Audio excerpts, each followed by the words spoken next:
बंदी छोड़ सतगुरु रामपाल जी परमेश्वर जी की जय हो।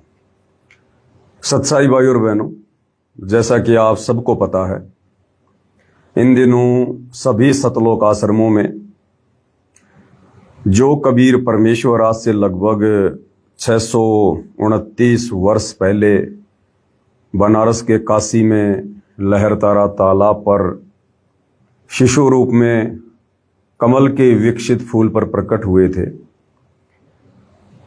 उस दिन की याद में वर्तमान में सभी सतलोक आश्रमों में कबीर प्रकट दिवस मनाया जा रहा है। और जैसा कि खबरें आम हैं कि इन 3 दिनों में जो 27, 28, 29 जून 2026 तक ये प्रकट दिवस मनाया जाएगा, हरियाणा के मुख्यमंत्री नायब सिंह सैनी भी आ सकते हैं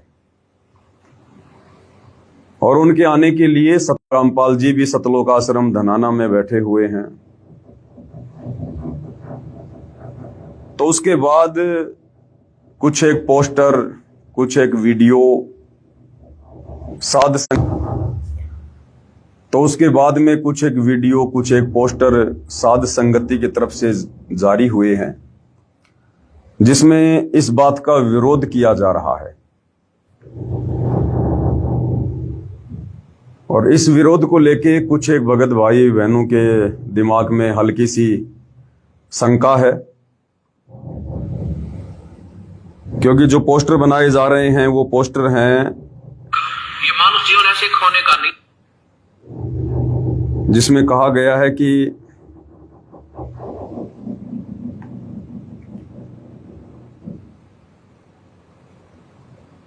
एक आधा पोस्टर मैं आपको दिखा देता हूं। इसमें सतगुरु रामपाल जी की तरफ से बताया गया है कि मेरा परिवार और आश्रम मैनेजमेंट मेरे काबू से बाहर है। मैं किसी भी मुख्यमंत्री को सतलोक आश्रम धनाना में नहीं बुला रहा हूं, और यदि आना भी है तो वीआईपी बनकर नहीं, बल्कि एक नॉर्मल व्यक्ति की तरह अपनी गाड़ी से आओ। एक मुख्यमंत्री के लिए मेरे सतलोक आश्रम धनाना में हेलीपैड बनाना मेरे आदेश और विचारों के खिलाफ है। सतलोक आश्रम धनाना में मुख्यमंत्री नायब सिंह सैनी के आने के लिए हेलीपैड बनाया जा रहा है। मतलब साफ है कि अब सतलोक आश्रम धनाना भी राजनीतिक अड्डा बन चुका है। उसके बाद कुछ एक पोस्टर और बनाए हैं साध संगति से कि नेताओं की इस कदर चटाई तो आम संत भी नहीं करते, जिस कदर सतलोक आश्रम कमेटी वाले करने में लगे हैं। मुख्यमंत्री नायब सिंह सैनी के लिए सतलोक आश्रम धनाना में बनाया जा रहा है हेलीपैड, और नीचे लिखा है, इस भक्ति विरुद्ध राजनीतिक कार्य से बाबा रामपाल जी का कोई कुछ लेना देना नहीं है। ये सारा खेल उनका कलयुगी परिवार और आश्रम मैनेजमेंट खेल रहा है। तो इस प्रकार के कुछ एक वीडियो जब वायरल हुए तो कुछ एक भगत भाई बहनों को थोड़ी शंका हो गई, और उन्होंने कहा कि बंदी छोड़ सतगुरु रामपाल जी परमेश्वर जी की जय हो। सत्साई भगत जी, कुछ विचार थे जो आपके साथ साझा कर रहा हूं। मैं आपका विरोधी नहीं हूं और ना ही साध संगति का विरोध करके अपना मनुष्य जीवन बर्बाद नहीं करना चाहता। अगर मेरी कही बातें ठीक ना लगे तो व्यर्थ की शंका लिखकर कम बुद्धि वाला समझकर मुझे माफ कर देना। भगत जी, जब गुरुदेव आश्रम में स्वयं उपस्थित हैं तो आश्रम में चलने वाले हेलीपैड यानी उसके ऊपर जो काम चल रहा है, और मुख्यमंत्री के आश्रम में आने का विरोध करना क्या उचित है? कबीर साहेब भी जब हाथी पर चढ़कर गणिका के साथ बैठकर परीक्षा के समय लीला कर रहे थे तो रविदास ने भी तो विरोध नहीं किया था।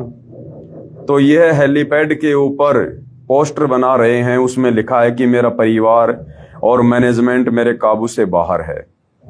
ये भगवान की असमर्थता को तो नहीं दर्शाता।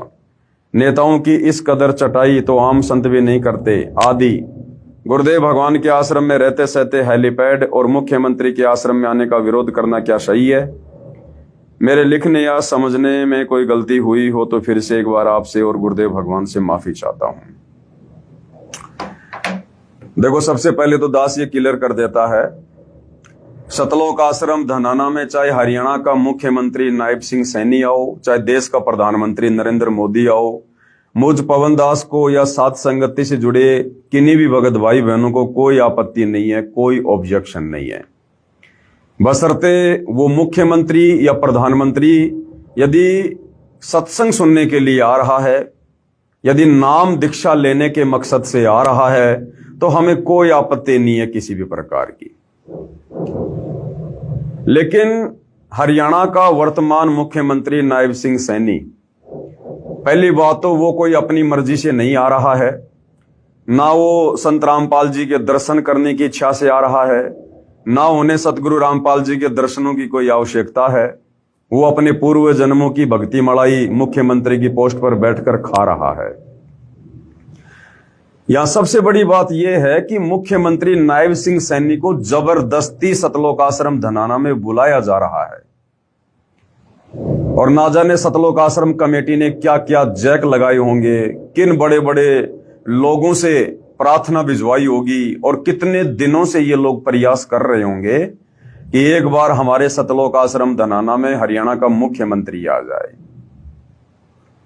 उसके बाद मुख्यमंत्री नायब सिंह सैनी ने इस बात के लिए हां भरी होगी कि ठीक है भाई, मैं 10, 15, 20 मिनट या आधा घंटा तुम लोगों को सतलोक आश्रम धनाना में दे दूंगा। उसके पीछे का कारण यह भी हो सकता है कि जब सतगुरु रामपाल जी हिसार जेल में थे, तो इसी सतलोक आश्रम कमेटी ने, सतगुरु रामपाल जी के परिवार ने, विशेषकर उनके बड़े बेटे वीरेंद्र ने एक विशेष भूमिका निभाई थी। जहां जहां नायब सिंह सैनी की रैलियां होती थी, उनके कार्यक्रम होते थे, तो कई हजारों भक्तों को हरियाणा रोडवेज की बसों में बैठाकर या आश्रम की गाड़ियों से उनकी रैलियों को सफल किया जाता था। तो ये भी एक कारण हो सकता है कि मुख्यमंत्री ने हां कर दी हो कि ठीक है भाई, आप लोगों ने मेरी रैलियों को सफल बनाने के लिए जब इतना संघर्ष किया, इतना प्रयास किया, तो मैं भी आप लोगों के कहने पर आश्रम में आ जाऊंगा, मुझे कोई दिक्कत नहीं है। अब यदि मुख्यमंत्री नायब सिंह सैनी सतलोक आश्रम धनाना में कबीर प्रकट दिवस के उपलक्ष्य में आ रहा है, तो हमें विरोध इस बात को लेकर है कि फिर उसके लिए सतलोक आश्रम धनाना में हेलीपैड क्यों बनाया जा रहा है? इतनी चापलूसी तो नहीं होनी चाहिए ना।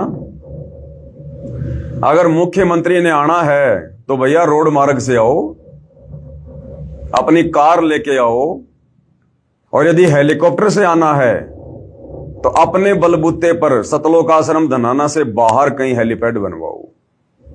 सतलोक आश्रम धनाना के अंदर हेलीपैड बनाना, ये सतलोक आश्रम कमेटी की चापलूसी को दर्शाता है। और इस प्रकार से फिर कल को अखबार में न्यूज आएंगी और पूरे हरियाणा में सतगुरु रामपाल जी की थू थू होगी, थू थू, कि दुनिया तो कहती है, इनके भगत तो कहते हैं कि हमारे गुरुजी सतगुरु रामपाल जी परमात्मा हैं, भगवान हैं, सारी सृष्टि के मालिक हैं, और यहां एक मुख्यमंत्री की उनके द्वारा इतनी चापलूसी की जा रही है, एक मुख्यमंत्री को इतना महत्व दिया जा रहा है, उनको आश्रम में बुलाने के लिए भक्तों के दान धर्म के पैसों से कई लाखों रुपया बर्बाद करके हेलीपैड बनवाया जा रहा है। तो क्या इस बात को लेकर सतगुरु रामपाल जी की थूथू नहीं होगी? क्या पहले से इन सतलोक आश्रम कमेटी वालों ने अपने भक्ति विरुद्ध कुकर्मों के चलते सतगुरु रामपाल जी की हरियाणा में थोड़ी बदनामी करवा रखी है क्या?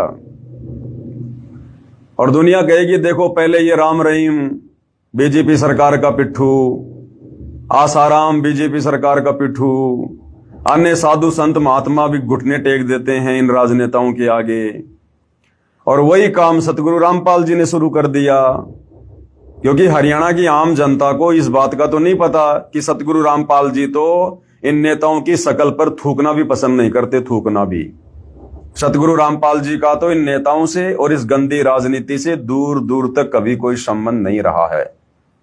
ये सारी की सारी चापलूसी उनका बेटा कर रहा है, सतगुरु रामपाल जी का कलयुगी परिवार कर रहा है, ये सतलोक आश्रम कमेटी वाले कर रहे हैं आने वाले दिनों में अपने राजनीतिक स्वार्थों की सिद्धि के लिए।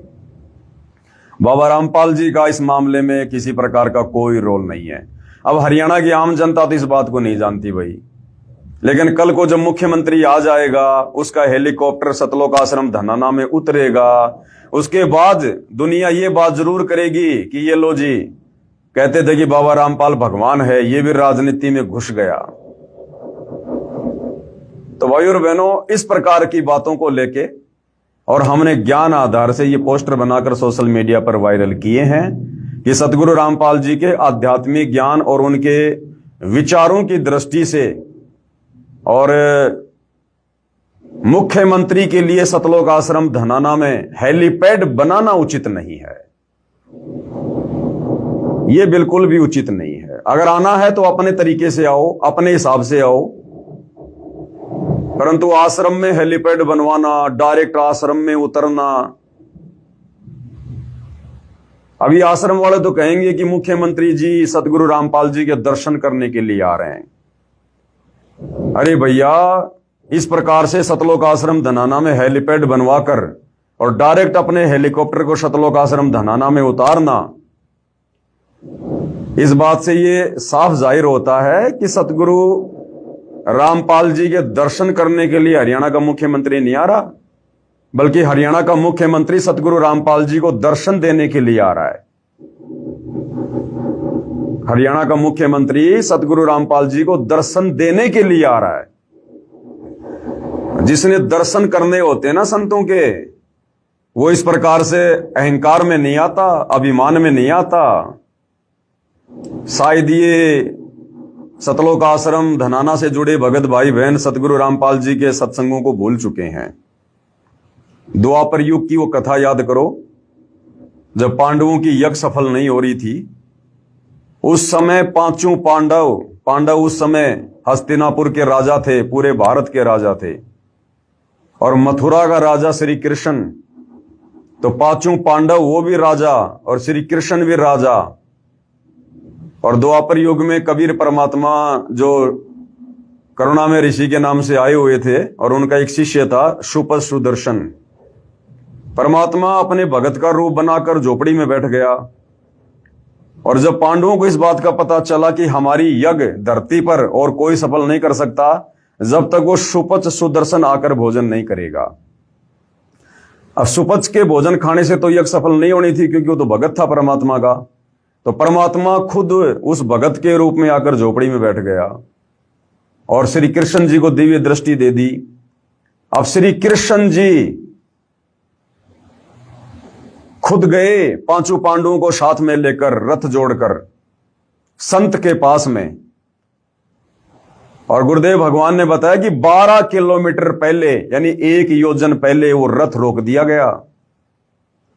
और जहां वो कबीर भगवान, वो पूर्ण संत शुपथ रूप में झोपड़ी में बैठा था, उससे 12 किलोमीटर पहले अपना रथ रोक दिया गया पांडवों के द्वारा, श्री कृष्ण जी के द्वारा।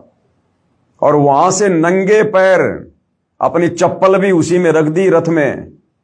और वो मथुरा का राजा श्री कृष्ण, 3 लोक का भगवान, ये तुम्हारा नायब सिंह सैनी ये कोई 3 लोक का भगवान तो नहीं होगा, पूरे देश का राजा तो नहीं होगा।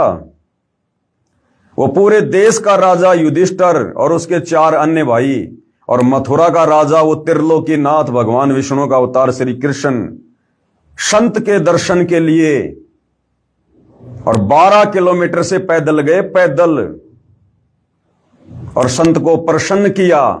उसके बाद उनको सहसम्मान अपना यज्ञ सफल करवाने के लिए लेकर आए। तो कथा भूल गए क्या सतलोक आश्रम वालों?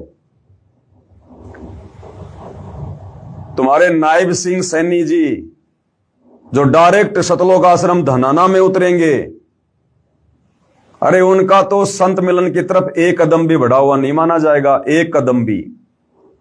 श्री कृष्ण और पांचों पांडवों ने 12 किलोमीटर पहले रथ इसलिए रोका था कि संत मिलन को चालिए तज माया अभिमान, और जो जो कदम आगे धरे तो त्यों यज्ञ समान। कि हम यदि 1 कदम भी उस परमात्मा की तरफ रखेंगे वो एक यज्ञ के समान होगा। और तुम्हारा मुख्यमंत्री नायब सिंह सैनी वो तो डायरेक्ट उस झोपड़ी में अपना हेलीकॉप्टर उतार रहा है, डायरेक्ट सतलोक आश्रम धनाना में अपना हेलीकॉप्टर उतार रहा है। उसका तो एक कदम भी नहीं माना जाएगा, फिर क्यों बुला रहे हो? जब संत के दर्शन करने का उसे कोई लाभ ही नहीं मिलने वाला, वो अपने मुख्यमंत्री वाले टोरे में आ रहा है, अपनी मुख्यमंत्री वाली धुन में आ रहा है, एक मुख्यमंत्री की हैसियत से आ रहा है। अगर वो संत के दर्शन करने के लिए आता तो हेलीकॉप्टर से आने की जरूरत नहीं है, सतलोक आश्रम धनाना में हेलीपैड बनवाने की जरूरत नहीं है। बाकी भी तो हरियाणा में अपनी गाड़ी से घूमता है, कौन सा 24 घंटे हर कार्यक्रम में हेलीकॉप्टर से जाता है। और स्पेशली जब संतों के दर्शन करने के लिए जाना हो, संतों से मिलने के लिए जाना हो, उस समय तो हेलीकॉप्टर का कोई काम ही नहीं है। तो इसलिए वही हम थोड़ा विरोध कर रहे हैं कि भक्ति मार्ग के हिसाब से ये चीजें जो हैं ये उचित नहीं है। अगर आना है तो दास भाव से आओ, दास भाव से। कथा भूल गए भगत? 650 साल पहले नागौर का पीपा राजा और अपने दल बल के साथ में, हाथी घोड़ों के साथ में, उस समय उनके पास हाथी आज का हेलीकॉप्टर बराबर है। आज एक मंत्री के पास में हेलीकॉप्टर, उसकी बहुत बढ़िया सवारी है। उस समय राजा के पास में 600 साल पहले हाथी होना हेलीकॉप्टर के बराबर है। तो नागौर का राजा पीपा और पंडित रामानंद जी के आश्रम में गया अपने दल बल के साथ में, हाथी घोड़ों के साथ में, और वहां जाकर कहा कि भाई स्वामी जी से कह दो कि राजा पीपा उनके दर्शन करना चाहता, उनसे मिलने आया है। तो स्वामी जी ने क्या कहा था? पंडित रामानंद जी ने कहा कि कह दो हम किसी राजा वाजा से नहीं मिलते, अगर कोई दास है तो मिल सकता है। तो गुरुदेव ने बताया कि राजा पीपा ने कहा लो भाई ये माया तो यहां भी बाधक बन गई। उसी समय वो हाथी घोड़े सैनिक सब वापस भेज दिए कि जाओ भाई। और फिर कहा कि अब पंडित रामानंद जी से कह दो कि उनका दास उनके दर्शन करना चाहता है। तब जाकर उनको दर्शनों की अनुमति मिली थी, तब जाकर उस दर्शन का लाभ मिलता है। संत के सामने मुख्यमंत्री गिरी नहीं चलती, प्रधानमंत्री गिरी नहीं चलती है। इसलिए हम लोग विरोध कर रहे हैं कि इस प्रकार हेलीकॉप्टर में डायरेक्ट सतलोक आश्रम धनाना में आने से उस हरियाणा के मुख्यमंत्री नायब सिंह सैनी के भी वो कर्म बिगड़ेंगे, क्योंकि उसे तो पता नहीं ना कि ये क्या परम शक्ति बैठी है, ये क्या परम शक्ति बैठी है। ये ब्रह्मा विष्णु महेश भी उस परमपिता परमात्मा सतगुरु रामपाल जी के पैर के नाखून के बराबर नहीं है। और एक हरियाणा का मुख्यमंत्री, क्या हैसियत होती है मुख्यमंत्री की, और वो हेलीकॉप्टर से डायरेक्ट धनाना आश्रम में आके उतर रहा है। जो भक्तिहीन प्राणी है, जिसके पास में भक्ति का नामो निशान नहीं है, अपने पिछले जन्म की मलाई खा रहा है, वर्तमान में भक्ति और भगवान के निकट नहीं है, और राजनीति करके टोटल अपने कर्म फोड़ रहा है। अरे राजनेता तो सुबह से लेकर शाम तक ना जाने लाखों पाप करके अपने घर पे आता है, और ऐसे व्यक्ति की सेवा में और शतनाम प्राप्त, सारनाम प्राप्त, सार शब्द प्राप्त उन आत्माओं को बेगार में लगाया जा रहा है। शतनाम का जाप करने वाले भगत भाई बहनों को 2 कोड़ी के राजनेताओं की चमचागिरी में लगाया जा रहा है, उनके हेलीपैड की सेवा में लगवाया जा रहा है। आश्रम के अंदर भगत भाई अपने भगवान की और अपने भगत भाई बहनों की सेवा के लिए जाते हैं, या दुनिया की किसी मुख्यमंत्री प्रधानमंत्री की बेगार करने के लिए जाते हैं? क्या तुम्हारी आंखें फूट गई है सतलोक आश्रम कमेटी वालों? क्या तुम इतने अंधे हो चुके हो तुम? इसलिए भाई हम थोड़ा विरोध कर रहे हैं ताकि भक्तों के कर्म फूटने से बचें, इसलिए विरोध कर रहे हैं। तो भगत जी कह रहे हैं कि इस प्रकार से पोस्टर बनाने से कि भाई जिसमें कहा जा रहा है सतगुरु रामपाल जी की ओर से कि मेरा परिवार और सतलोक आश्रम कमेटी मेरे काबू से बाहर है और मैं किसी मुख्यमंत्री को नहीं बुला रहा। भाई आना है तो आम व्यक्ति की तरह हो, जैसे बाकी दुनिया आ रही है दर्शन करने के लिए। तो भगत जी कह रहे हैं कि इसमें तो गुरु जी असमर्थ जाहिर हो रहे हैं कि मेरा परिवार और आश्रम मैनेजमेंट मेरे काबू से बाहर है। तो देखो भगत जी, आप और हमें पता है सतगुरु रामपाल जी क्या परम शक्ति है, और हमारे हृदय में उनके प्रति कितना सम्मान है, कितना मान है, ये आप और हमें पता है। बाकी भगवान की यहां कोई इज्जत नहीं होती है, ये काल का लोक है। या भगवानों की इज्जत उनके जाने के बाद में होती है, मरने के बाद होती है। जैसे श्री राम की देख लो, श्री कृष्ण की देख लो, अन्य किसी भी महापुरुष की देख लो, जीते जी दुनिया उनको ठंडा पानी नहीं पीने देती है, जाने के बाद उनकी महिमा होती है। तो भगवानों को यहां ना कोई इज्जत से कोई लेना होता है, ना बेइज्जती का उनको कोई डर होता है। और जितनी बेइज्जती बरवाला कांड के माध्यम से वर्तमान समय तक सतलोक आश्रम कमेटी ने सतगुरु रामपाल जी की करवा डाली है, उसके आगे अगर आप इसको बेइज्जती समझते हैं तो ये बेइज्जती तो कुछ भी नहीं है। अब देखो बहुत सारी बातें हैं। अब परमात्मा जी का काल के साथ में एग्रीमेंट है कि परमात्मा जी आप नीचे जाना, अपना ज्ञान समझाना, आप जबरदस्ती किसी के साथ मत करना।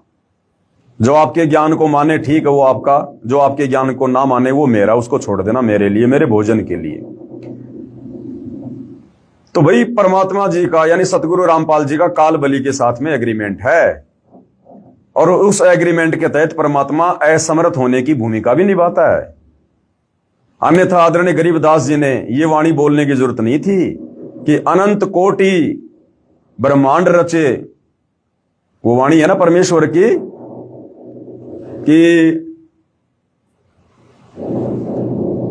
अनंत कोटि बाजी जहां मैंने रचे सकल ब्रह्मांड, और गरीब दास मैं क्या करूं यो काल करे जीव खंड। तो इस वाणी के आधार से तो कबीर परमात्मा अपनी असमर्थता जता रहे हैं, अपनी असमर्थता कि भाई मेरा काल के साथ एग्रीमेंट है, और ये काल जब मेरी आत्माओं की मर्यादा तोड़वा देता है तो मैं भी असमर्थ हो जाता हूं, असमर्थ। अन्यथा मैंने सारी सृष्टि रची है, सबको उत्पन्न करने वाला मैं ही हूं। तो भगत जी इस बात को लेकर चिंतित मत हो कि परमात्मा जी यहां पर असमर्थ जाहिर हो रहे हैं।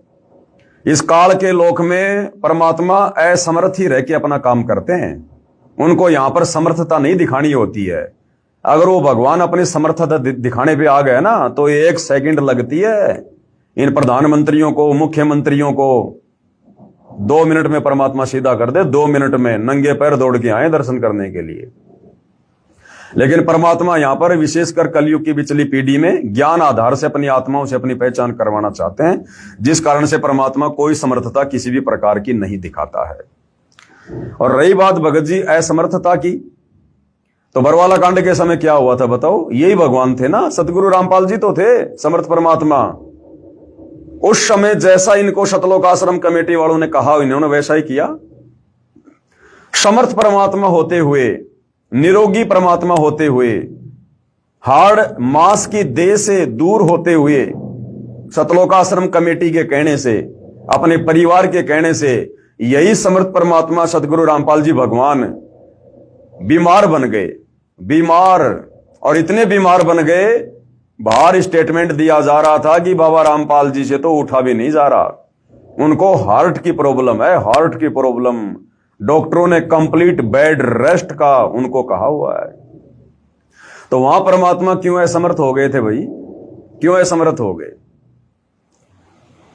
और ये जो काल और परमात्मा के बीच में जो सूक्ष्म लड़ाई चल रही है ना, इसमें ना तो काल खुल के सामने आ रहा और ना सतगुरु रामपाल जी कुछ खुल के कह रहे। काल कहां सामने आ रहा है? काल नहीं आ रहा सामने। काल अपने एजेंटों के माध्यम से भक्ति मार्ग में गंदगी फैला रहा है, सतलोक आश्रम कमेटी के माध्यम से। और इधर सतगुरु रामपाल जी समर्थ परमात्मा ये भी चुप हैं सतलोक आश्रम में आकर, लेकिन अपने एजेंटों के माध्यम से, साथ संगति के वालों से, साथ संगति वालों के माध्यम से परमात्मा इधर ज्ञान आधार से इन आश्रम वालों का विरोध करवा रहे हैं। तो दोनों शक्तियां अपना काम बराबर कर रही हैं। ना काल खुल के सामने आ रहा और ना सतगुरु रामपाल जी खुल के कुछ बोल रहे हैं। और ये जो साथ संगति वाले भाइयों की जो आवाज है ना, ये सतगुरु रामपाल जी की आवाज है। जो बात ये समर्थ कबीर परमात्मा काल के साथ की एग्रीमेंट के आधार से अपने आप को असमर्थ जाहिर करके सतलोक आश्रम धनाना में बैठकर, और वहां जो भक्ति विरुद्ध कार्य हो रहे हैं उनको देखकर भी कुछ नहीं कह पा रहा है, वो सारा सब कुछ परमात्मा इधर साथ संगति वालों के माध्यम से कहलवा रहे हैं, साथ संगति वालों के माध्यम से। तो भाई ऐसी बात नहीं है, हमने बोलना पड़ेगा। भगत जी कह रहे हैं कि अब तो खुद सतगुरु रामपाल जी सतलोक आश्रम धनाना में आकर बैठे हैं, अब हमारा बोलना उचित नहीं है कि हेलीपैड क्यों बनाया जा रहा है, आश्रम वाले ये क्यों कर रहे हैं। भाई बोलना उचित है भगत जी, बोलना उचित है। अब इस आधार से तो जैसे द्वापर युग में जब भरी सभा में द्रौपदी का चीर हरण किया जा रहा था, द्रौपदी को नंगा करने का प्रयास किया जा रहा था, उसकी साड़ी खींची जा रही थी, अब उस समय वहां पर उसके पांचों पति पांडव भी बैठे हुए थे और देश का राजा धृतराष्ट्र भी बैठा हुआ था और भी बड़े बड़े योद्धा बैठे हुए थे, भीष्म पितामह जैसे, द्रोणाचार्य जैसे। और उस समय वो विदुर भी ये सोच लेता कि मैंने बोलने की क्या आवश्यकता है, जब यहां पर द्रौपदी के पांचों पति बैठे हुए हैं, एक से एक बलवान, देश का राजा धृतराष्ट्र बैठा हुआ है, भीष्म पितामह बैठा हुआ है सभा में, तो मैं विदुर तो बहुत छोटी सी चीज हूं, मैं तो एक मंत्री हूं, फिर मैंने विरोध करने की क्या जरूरत है? जब द्रौपदी के पांचों पति विरोध नहीं कर रहे, देश का राजा विरोध नहीं कर रहा, तो मैं विरोध क्यों करूं भाई? तो ये सोचकर विदुर भी चुपचाप हो जाता भाई। अगर चुपचाप हो जाता उस समय उसका बक्कल उतरता, बक्कल। तो इसी प्रकार भगत जी, अगर सतगुरु रामपाल जी भगवान अगर सतलोक आश्रम धनाना में बैठे हैं और यदि फिर उस आश्रम में कुछ उनके ज्ञान विरुद्ध कार्य होंगे और यदि सतगुरु रामपाल जी नहीं बोल रहे हैं, तो फिर आपने सृष्टि रचना से समझना होगा कि जिस प्रकार द्रौपदी को नंगा किया जा रहा था लेकिन उसके पांचों पति पांडव चुप थे, कुछ नहीं बोल रहे थे, जबकि वो तो दुर्योधन की खाल उतार देते, लेकिन वो समर्थ होते हुए भी कुछ नहीं बोल रहे थे। क्यों? क्योंकि वो अपने वचन में बंधे हुए थे। इसी प्रकार ये सतगुरु रामपाल जी भगवान, ये कबीर परमेश्वर काल के साथ अपने वचन में बंधा हुआ है। कौन बंधा हुआ है? परमात्मा। हम भगत नहीं बंधे हुए। वो पांचों पांडव वचन में बंधे हुए थे, विदुर वचन में बंधा हुआ नहीं था। वो भीष्म पितामह, द्रोणाचार्य और कर्ण, वो उस दुर्योधन का मलिन अनाज खाके अपनी बुद्धि भ्रष्ट कर चुके थे। हम सात संगति वाले इन आश्रमों में जाकर और ये मलिन अन्न खाकर, ये मलिन ये भोजन खाकर उसको भंडारा नहीं कह सकते, क्योंकि वहां परमात्मा को भोग नहीं लगता है। इन आश्रमों में कागज के टुकड़े को, एक कबीर जी की समझे जाने वाली मुर्दा फोटो को, दाढ़ी मूछ वाली फोटो को भगवान मानकर भोग लगता है। इसलिए हम उसको भंडारा नहीं कह सकते, वो भोजन है, केवल भोजन, और उसको खाने से पाप नाश नहीं हो सकते, भगत को सद्बुद्धि नहीं आ सकती। तो हम सात संगति वाले भैया भीष्म पितामह की तरह, उस कर्ण की तरह, द्रोणाचार्य की तरह इन आश्रमों में जाकर ये मलिन अन्न नहीं खाते। हम अपने घर पर भगवान को भोग लगाकर खाते हैं, जिससे हमें सद्बुद्धि प्राप्त है। तो वो भीष्म पितामह, द्रोणाचार्य तो इसलिए नहीं बोले, उन्होंने दुर्योधन का मलिन अन्न खा रखा था, हमने नहीं खा रखा भाई। धृतराष्ट्र इसलिए नहीं बोला क्योंकि वो पुत्र मोह में अंधा था, हमें गुरुदेव ने तत्व ज्ञान दे दिया, हमारी सारी अंधता दूर कर दी, इसलिए बोलना पड़ रहा है भाई। तो भाई समर्थ परमात्मा भी अपने वचन में बंधा हुआ है, इसलिए अपने ही परिवार के कुकृत्यों को देखकर सतलोक आश्रम धनाना में बैठकर कुछ नहीं बोल रहा। और बाकी आप लोगों को दिखाई नहीं दे रहा क्या भगत जी? अरे जिस कदर ये परमपिता परमात्मा सतगुरु रामपाल जी भगवान 11 साल से हिसार जेल से बाहर आने के बाद किस प्रकार से मायूस होके बैठा हुआ है। आपने खुशी देखी अपने परमात्मा के चेहरे पर ही समागम में? कैसे दुखी हो रहे हैं परमात्मा, क्योंकि अभी भी उनको मानुष माना जा रहा है, उनको मां के गर्भ से जन्म लेकर आया हुआ 2 कोटि का जीव माना जा रहा है। वो परमात्मा खुश नहीं है उस सतलोक आश्रम में बैठकर। क्यों बुलाएंगे सतगुरु रामपाल जी हरियाणा के मुख्यमंत्री को? क्यों बुलाएंगे? ये कोई बाबा श्याम जी का भंडारा है क्या, जो किसी को भी जबरदस्ती पकड़ के मीठा पानी पिला दिया, भंडारा करा दिया? ये कोई मेहंदीपुर के बालाजी का भंडारा है क्या, जो जबरदस्ती लोगों को बुला बुला के भंडारा करवा दो? क्या आज से पहले सतगुरु रामपाल जी भगवान ने सन 1994 से 2014 तक कितनी बार भंडारे हुए सतलोक आश्रमों में? क्या किसी गांव के सरपंच को भी बुलाया क्या कि आओ सरपंच जी हमारे भंडारे में आओ? बुलाया किसी को? ये वर्तमान में क्यों जा के लोगों को निमंत्रण पत्र दिए जा रहे हैं, मुख्यमंत्री को बुलाया जा रहा है, एमएलए को, एमपी को, सरपंचों को? तो बाबा रामपाल जी तो आज भी किसी को नहीं बुला रहे ना। बाबा रामपाल जी ने किसी को आश्रम में बुलाने की जरूरत है? बाबा रामपाल जी ने तो साफ साफ कह रहा कि मेरे आश्रमों की तरफ वो व्यक्ति अपना मुंह करे जिसको भक्ति करनी हो, और पहले हमारा ज्ञान समझो। हमारा ज्ञान समझने के बाद में फिर आश्रम की तरफ मुंह करो। यहां भीड़ इकट्ठा करने की जरूरत नहीं है। बाबा रामपाल जी ने किसी मुख्यमंत्री को बुलाकर हरियाणा में कोई अपनी पीठ नहीं थपथपानी है। ये समर्थ परमात्मा है, इन्हें किसी मुख्यमंत्री की आवश्यकता नहीं है। अगर यही चापलूसी करनी होती जो वर्तमान में उनका परिवार कर रहा है, मुख्यमंत्री की, मंत्रियों की, तो बाबा रामपाल जी 11 साल जेल में नहीं होते। इन मुख्यमंत्रियों की चापलूसी करने के चलते आज इनके बहुत सारे आश्रम होते, इनको जेल नहीं काटनी पड़ती, देशद्रोह का मुकदमा नहीं झेलना पड़ता इनको। अगर ऐसे इन मुख्यमंत्रियों की अगर चापलूसी अगर उनको करनी होती तो कहने का मतलब है भाई और बहनों, हमें मुख्यमंत्री के आने से कोई आपत्ति नहीं है, लेकिन मुख्यमंत्री को जिस प्रकार जबरदस्ती लाया जा रहा है हरियाणा में अपने नंबर बनाने के लिए कि देखो जी बाबा रामपाल जी के आश्रम में हरियाणा के मुख्यमंत्री भी आने लगे हैं ताकि हमारा बोलबाला हो जाए, तो ये बोलबाला चाहिए बाबा रामपाल के परिवार को। ये झूठी बड़ाई, झूठी महिमा चाहिए बाबा रामपाल के परिवार को। बाबा रामपाल जी को किसी मंत्री, मुख्यमंत्री की आवश्यकता नहीं है। आने वाले दिनों में ये मंत्री, मुख्यमंत्री, प्रधानमंत्री इनके चरणों को चाटेंगे, चरणों को। जब ये युग परिवर्तन का दौर शुरू होगा ना, उस समय ये तुम्हारे मंत्री, मुख्यमंत्री ये हाय हाय करते हुए नंगे पैर दौड़ के आएंगे, अपनी जान की भीख मांगेंगे। बाबा रामपाल जी को आवश्यकता नहीं है अपने समागम की सफलता के लिए किसी मुख्यमंत्री को बुलाना। और क्या होगा जब मुख्यमंत्री आएगा? भक्तों के कर्म फूटेंगे, कर्म। सारी सृष्टि का मालिक, सर्व ब्रह्मांडों का रचयिता और सतगुरु रामपाल जी भगवान तो सतलोक आश्रम में बैठे हैं। जाके अर्ध रोम पर सकल पसारा, ऐसा पूर्ण ब्रह्म हमारा। वो सारी सृष्टि का मालिक सतलोक आश्रम धनाना में बैठा है। और जिस समय तुम्हारा मुख्यमंत्री सतलोक आश्रम धनाना में आएगा, उसका हेलीकॉप्टर आएगा, तो इस मूर्ख संगत का ध्यान कहां होगा? इस मूर्ख नादान संगत का ध्यान कहां होगा? अपने भगवान से हटकर, अपने गुरु से हटकर और 2 कौड़ी के नेताओं में होगा। उस मुख्यमंत्री की तरफ होगा, उसके हेलीकॉप्टर की तरफ होगा। एडी उठा के देखेंगे ये नादान मूर्ख भगत, अरे कौन है मुख्यमंत्री, कहां है मुख्यमंत्री? ऐसे काल गुरुपद और मर्यादाओं से नीचे गिराता है, गुरुपद और मर्यादाओं से। तो इसलिए हम तो इन सतलोक आश्रम वालों की मर्यादा तुड़वाने से इनको बचा रहे हैं कि नालायकों, ये मंत्रियों की चापलूसी मत करो, ये चापलूसी मत करो इन मंत्रियों की। ये सारी सृष्टि का मालिक है। अगर इसने ऐसे चापलूसी करनी होती तो आज संसार में सबसे बड़ा आज इसका सब कुछ होता। इनका मार्ग ज्ञान मार्ग है।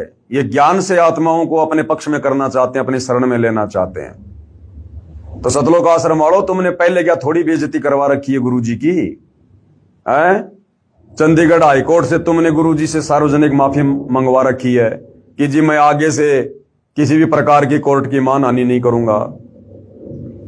बरवाला कांड के समय सारे कुकर्म किए तुम लोगों ने, पुलिस वालों के साथ में लड़ाई झगड़ा किया तुम आश्रम वालों ने, और मर्डर का मुकदमा लग गया सतगुरु रामपाल जी पर, देशद्रोह का मुकदमा लग गया सतगुरु रामपाल जी पर।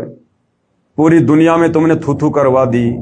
ये कम बेइज्जती है क्या जो तुम और अब बेइज्जती करवाना चाहते हो अपने बाप की? करवा लो जितनी करवानी उतनी, तभी तो ये पंथ नष्ट होगा। ये इतनी ज्यादा गंदगी इस 12वें पंथ सतलोक आश्रम में क्यों फैल रही है? आए दिन क्यों फैल रही है? क्योंकि 12वें पंथ को परमात्मा ने नष्ट करना है। और नष्ट कब होगा? जब ढंग से इनके कर्म फूट जाएंगे। तो बिल्कुल सही हो रहा है, कोई दिक्कत नहीं है। हमने तो देखो ज्ञान आधार से बोलना ही पड़ेगा बीच बीच में। बाकी जो हो रहा है बहुत अच्छा हो रहा है, बहुत अच्छा हो रहा है। पाप का घड़ा भरेगा तभी तो फूटेगा।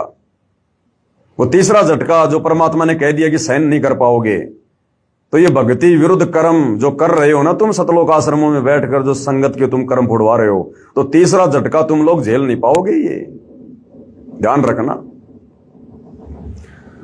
तो भाइयों और बहनों, सतगुरु रामपाल जी का अपनी तरफ से कोई आदेश किसी भी प्रकार का किसी मुख्यमंत्री को इस प्रकार से आश्रम में बुलाने का नहीं है।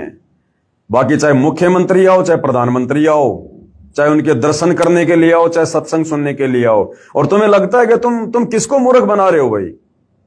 एक राज्य का एक तत्कालीन मुख्यमंत्री, क्या वो सतगुरु रामपाल जी के सत्संग सुनने के लिए आएगा? क्या वो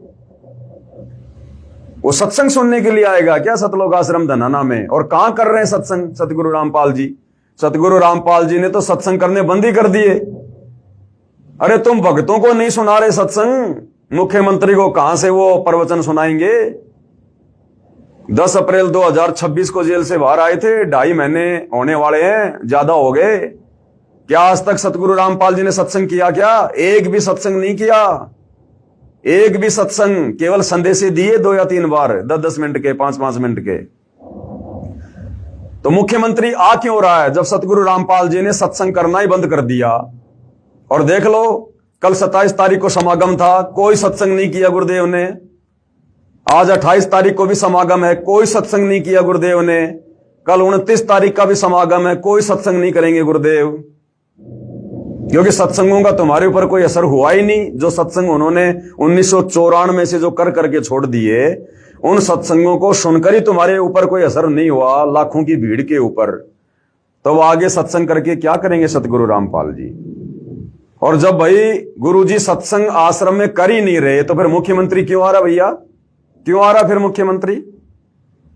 ना वो सत्संग सुनने आ रहा, ना वो नाम दीक्षा लेने आ रहा, ना उसने भक्ति करनी, ना वो भगत बन सकता। फिर क्यों बुलाया जा रहा है? केवल अपनी महिमा करवाने के लिए, सतगुरु रामपाल जी की बदनामी करवाने के लिए, उनको और ज्यादा दुखी करने के लिए। अरे जब सारी सृष्टि का मालिक आश्रम में बैठा हुआ है और तुम एक मुख्यमंत्री की चाहत में पागल हो रहे हो, तुम कहां उनको परमात्मा मान रहे हो? तुम तो as a guest, as a chief guest के रूप में बुला रहे हो उनको, एज ए चीफ गेस्ट के रूप में। क्योंकि सतगुरु रामपाल जी ने तो सत्संग करने छोड़ दिए, तो अब हरियाणा का मुख्यमंत्री आकर सतलोक आश्रम धनाना में भक्तों को प्रवचन सुनाएगा, सत्संग करेगा मुख्यमंत्री आके। अब तो आश्रम वालों, तुम्हारी आंखें फूट गई हैं ज्ञान वाली, तुम बिल्कुल अंधे हो चुके हो। तुम्हें मोतियाबिंद हो रहा है, मोतियाबिंद। तुमने अपने अनमोल मनुष्य जीवन को पूरी तरह से बर्बाद कर लिया, बर्बाद। अपने गुरु को नाराज करके। तुम्हारा गुरु बहुत नाराज है, 1% भी तुमसे प्रसन्न नहीं है, 1% भी। और जो कल के समागम में परमात्मा ने 2.5 मिनट तक जो बातें बोली है ना, ओनली 2.5 मिनट। पहले परमात्मा हर समागम में 3 दिन सुबह शाम, यानी दिन में 2 बार 3-3 घंटे सत्संग किया करते थे। आज से पहले जितने भी समागम हुए हैं सन 1994 से 2014 तक, वो समागम परमात्मा सत्संग के लिए रखवाया करते थे और कोई मकसद नहीं होता था। और हर समागम में परमात्मा 6 बार सत्संग करते थे, सुबह शाम, 3 दिन में 6 बार, 3-3 घंटे। और अब देख लो, हिसार जेल से बाहर आने के बाद तुम्हारा वो विश्व शांति वाला समागम हो गया 3 दिन का, कोई सत्संग नहीं किया गुरुदेव ने। और 3 दिन का तुम्हारा ये कबीर डाडी मूछ वाले का ये प्रगट दिवस, कोई सत्संग नहीं कर रहे गुरुदेव। तो जब सत्संग ही नहीं कर रहे, तो मूर्खों फिर क्यों बुला रहे हो मुख्यमंत्री को? मुख्यमंत्री बाबा रामपाल के दर्शन करने नहीं आ रहा, बल्कि वो अपने दर्शन देने आ रहा है बाबा रामपाल को और इस मूर्ख अंधी संगत को। और जबरदस्ती बुलाया जा रहा है उसको, जबरदस्ती। तो क्यों तो उसके कर्म फोड़ रहे हो तुम? क्यों अपने कर्म बिगाड़ रहे हो अपने गुरु को मानुष मान के?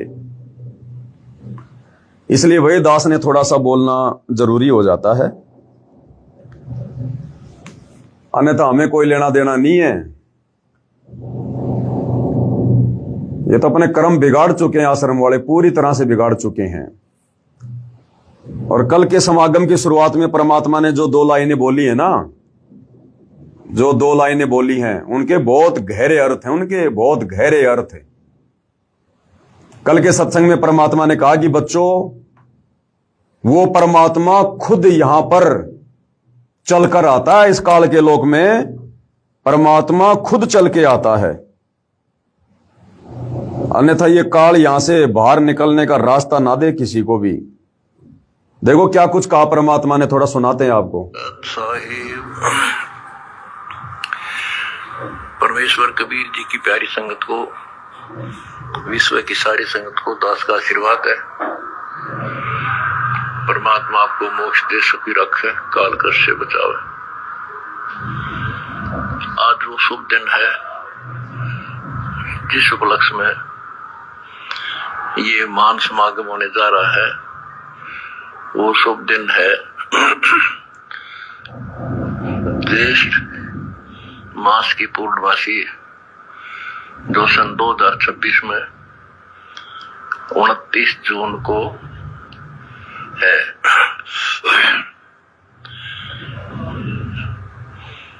सतगुरु आए दया करी, ऐसे दीन दयाल, बंदी छोड़ बरदास का, जट लगनी प्रतिपाल। बच्चों, परमात्मा ने स्वयं आना पड़ा इस काल के जाल को समाप्त करने के लिए। इतना अज्ञान अंधेरा फैला रखा था कि कहीं पर भी। क्या कह रहे हैं गुरुदेव भगवान की बच्चों, परमात्मा ने खुद आना पड़ा इस काल के लोक में सत्संग करने के लिए। इतना अज्ञान अंधेरा इसने फैला रखा है। 650 साल पहले की बात कह रहे हैं कि 650 साल पहले उस कबीर परमात्मा ने खुद आना पड़ा यहां पर काल के लोक में। इतना अज्ञान अंधेरा काल ने फैला रखा है। अब विचार करो अंध भक्तों, शतलोक आश्रम से जुड़े अंध भक्तों, विचार करो। 650 साल पहले भी कबीर भगवान ने सतलोक से चलकर खुद आना पड़ा काल के जाल को काटने के लिए। इतना अज्ञान, इतना अंधेरा फैला रखा है। तो 650 साल पहले से लेकर वर्तमान समय के बीच में तो काल ने उससे भी कई गुना ज्यादा अज्ञान अंधेरा फैला दिया है भक्ति मार्ग को बर्बाद करवाने के लिए। तो क्या आज परमात्मा किसी आत्मा को भेजेगा क्या? अर्थात गुरुदेव भगवान संकेत कर रहे हैं कि नादानो, मुझे मानुष मत समझो, मुझे माता पिता के सहयोग से पैदा हुआ मत जानो, केवल मुझे अपना गुरु मत मानो। मैं वही कबीर भगवान, वही कबीर परमेश्वर हूं जो स्वयं सतलोक से चलकर इस पृथ्वी लोक पर आता है। इस काल के जाल को खुद ही आकर काटता है, किसी और की औकात नहीं है। यानी गुरुदेव समझाना चाहते हैं कि अंध भक्तों, मूर्खों, तुम ये क्या कागज के टुकड़े को, दाढ़ी मूछ वाले कबीर की नकली फोटो को भगवान मान के इसका प्रकट दिवस मना रहे हो? पहचानो अपने गुरु को, अपने परमात्मा को, अपने बाप को। ये समय हाथ से निकल गया तो गधे बन के घूमोगे, यहां पर कुमार लठ मारेगा। क्या तुम अपने आप को जो है तत्वज्ञानी भगत समझ रहे हो? तुम 2 मिनट में निकाल देगा तुम्हारी ये सारी अफलातुनी। ये समझाना चाह रहा है परमात्मा सत्संग के माध्यम से कि हमेशा परमात्मा स्वयं आता है, आज भी आया हुआ है। सच्चे ज्ञान की छींट नहीं थी। तब परमात्मा ने एक भगत की लीला की, एक इंसान की लीला की, और भगवान तो वो है ही, और एक सतगुरु की लीला की। अगर ये दिन हमें प्राप्त नहीं होता तो जीवन नरक बढ़ जाता। गरीबदास जी कहते हैं 3 लोक और भवन चतुर्दश कोई नहीं सत्संगी। गरीबदास जी क्या कह रहे हैं अपनी वाणी में? 5वें वेद सूक्ष्म वेद में 3 लोक और भवन चतुर्दश कोई नहीं सत्संगी। यानी इस 21 ब्रह्मांड में 3 लोकों में और भवन चतुर्दश में, यानी पूरे 21 ब्रह्मांड में सत्संग करने वाला कोई नहीं है। इसलिए कबीर भगवान खुद सतलोक से चलकर आता है सत्संग करने के लिए। अगर काल के लोक में सत्संग होता तो भगवान ने सिर में दर्द करने की जरूरत नहीं है। तो 21 ब्रह्मांड में सत्संग नहीं है, कोई सच कहने वाला नहीं है, कोई सत्संगी नहीं है। तो सतगुरु रामपाल जी क्या कोई 21 ब्रह्मांड के कोई आम प्राणी है क्या? आम व्यक्ति है क्या? आम जीव है क्या? ये जो सन 1994 से सत्संग कर रहे हैं, सच कह रहे हैं, गरीबदास जी की वाणियों को खोल के रख रहे हैं। तो गुरुदेव कहना चाहते हैं कि नालायक को 21 ब्रह्मांड में कोई सत्संगी नहीं है, और तुम्हारा गुरु 1994 से सत्संग कर रहा है। तो कौन है तुम्हारा गुरु? मां के गर्भ से जन्म लेकर आया हुआ गांव धनाने का रामपाल जाट नहीं है? ये सारी सृष्टि का जाट है जाट का मतलब क्या होता है? जाट सोई जो पांचों झटकै और खाकी मन को नीचे पटकै।